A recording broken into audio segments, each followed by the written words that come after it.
Bharuch Ankleshwar Hansot road પર નહેર કિનારે બિનવારસી હાલતમાં નવજાત બાળક મળી આવતા ચકચાર. અંકલેશ્વર હાંસોટ રોડ પર પ્રાઇમા ગામ નજીક નહેર કિનારે અંદાજે 1 માસનું નવજાત બાળક બિનવારસી હાલતમાં મળી આવતા સમગ્ર વિસ્તારમાં ચકચાર મચી ગઈ છે.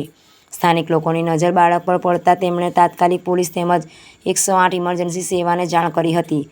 ઘટના સ્થળે પહોંચેલી 108ની ટીમે બાળકને પ્રાથમિક સારવાર આપ્યા બાદ વધુ સારવાર માટે હોસ્પિટલ ખાતે ખસેડ્યું હતું.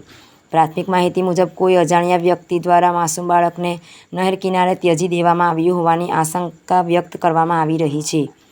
આ હૃદયદ્રાવક ઘટનાએ માનવતાને ઝંઝોડી નાખી છે અને અનેક પ્રશ્નો ઊભા કર્યા છે. ઘટનાની જાણ થતાં પોલીસ પણ સ્થળ પર પહોંચી હતી અને બાળકને કોણે કયા કારણોસર ત્યજી દીધું તે અંગે તપાસ શરૂ કરી છે. સદનસીબે સ્થાનિક લોકોની સમયસર સતર્કતાના કારણે માસૂમ બાળકનો જીવ બચી ગયો હતો. હાલ બાળકને હોસ્પિટલમાં સારવાર હેઠળ રાખવામાં આવ્યું છે, જ્યારે સમગ્ર મામલે પોલીસે વધુ તપાસ હાથ ધરી છે.